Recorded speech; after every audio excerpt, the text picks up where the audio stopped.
Allergan, c'est un partenaire historique en ophtalmologie depuis de nombreuses années. Et à ce titre, nous organisions depuis de longues dates en fait, des réunions de formation médicale continue. Il faut juste savoir que le glaucome, c'est une pathologie extrêmement impliquante à la fois pour les patients, à la fois pour les médecins, parce que ça emmène les patients vers la cécité. Donc c'est une pathologie longue, insidieuse, complexe à prendre en charge, avec un besoin de formation médicale continue très important.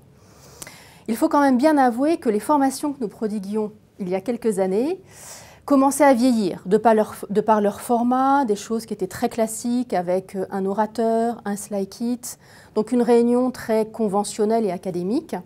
Et on commençait vraiment à s'essouffler sur ce type de format.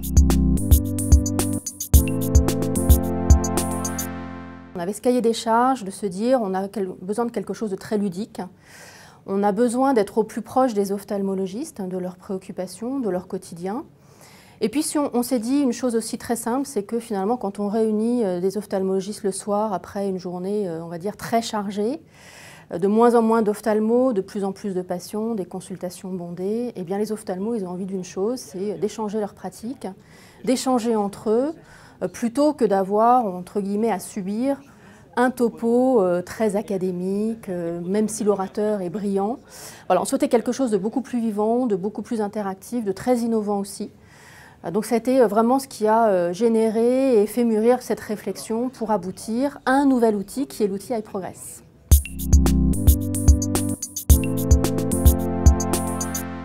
Moi, j'avais entendu parler de cette plateforme d'interaction healthcare, qui est une plateforme très interactive qui repositionne les participants dans un univers de consultation réelle, on va dire, mais sur iPad. Alors comment est-ce qu'on a travaillé? Finalement, ça consiste en quoi ce système?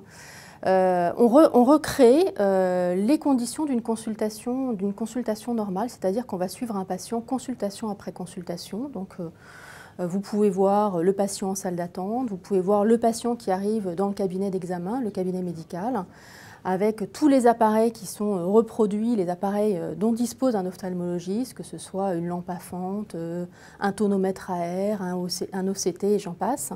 Donc il va pouvoir finalement avoir exactement les mêmes conditions et les mêmes résultats d'examen que ce qu'il peut avoir en consultation.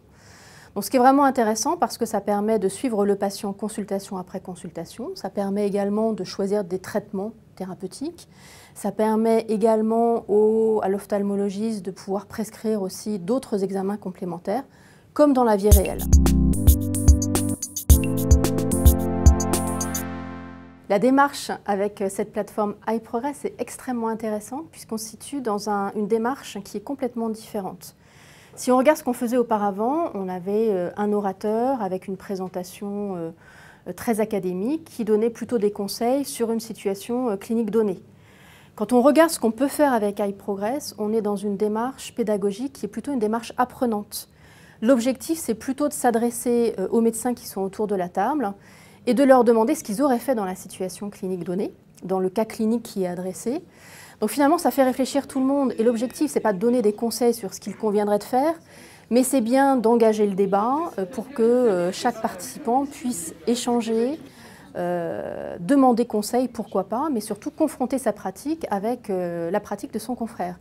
Et ça, c'est extrêmement différent, c'est extrêmement riche, à la fois pour nous, parce que ça nous donne aussi un objectif et une information très précieuse sur la pratique, ça nous permet d'être au plus proche des attentes de nos médecins par la suite. Et pour les médecins, finalement, c'est ce qu'ils souhaitent. Ce qu'ils souhaitent, ils sont seuls dans leur cabinet tous les jours et ce qu'ils souhaitent, c'est véritablement échanger avec leurs confrères, chose qu'ils font rarement au cours des congrès. Ils sont surtout dans on va dire, dans des sessions beaucoup plus descendantes, dans une démarche qui est plus, on va dire, académique.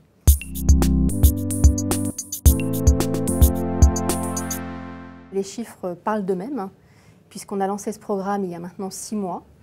On aura pu former en 6 mois 900 médecins, autour de 70 réunions environ. Donc le retour, il est tout simplement génial. Beaucoup d'interactivité, un caractère ludique. Le côté moderne qu'on souhaitait aussi apporter à nos programmes de formation médicale continue.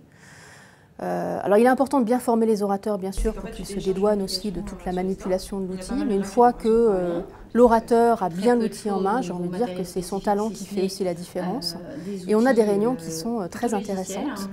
Les médecins en redemandent, et la bonne nouvelle, c'est qu'on a plusieurs cas cliniques à leur proposer, donc ça permet aussi de fédérer un groupe de médecins au cours de plusieurs réunions, donc de plusieurs cas cliniques. L'avantage de la plateforme, c'est de pouvoir travailler à partir de vrais cas patients. Bien entendu, pour respecter le secret médical, toutes les données concernant le patient ont été anonymisées dans tous les examens cliniques et dans toutes les consultations. C'est un format qui est différent et progresse. Alors c'est différent parce que c'est sur iPad, ça attire toujours beaucoup plus les médecins parce que c'est un support qui est plutôt ludique, qui est très clair au niveau de la qualité des images. On est sur une pathologie qui utilise beaucoup l'imagerie. Donc l'analyse des fonds d'œil, l'analyse du nerf optique, tout ça, donc on a vraiment une très belle qualité d'image sur les iPads. C'est un caractère très ludique et puis j'ai envie de dire que ce qui fait aussi la différence, c'est l'échange des pratiques. L'échange sur des cas réels. Voilà, ce sont des cas patients, c'est leur vraie vie, c'est ce qu'ils voient tous les jours dans leur cabinet et c'est une occasion unique pour eux de s'exprimer aussi, de poser les questions parce que bien souvent dans leur pratique, ils n'ont personne à qui ils peuvent poser les questions, donc de poser les questions de façon anonyme à travers des quiz aussi anonymisés. Donc tout ça fait que la réunion se passe extrêmement bien et qu'on a réussi déjà à faire plusieurs groupes, enfin plusieurs réunions avec un même groupe. Et je crois que ce qui est intéressant, c'est que maintenant l'outil continue à vivre et on recrée des cas cliniques, mais maintenant que tout le monde a vu l'intérêt de cet outil et le succès qu'il a, bon, c'est quelque chose qui est maintenant très bien rodé chez nous en tout cas, parce qu'on voit l'intérêt et l'impact.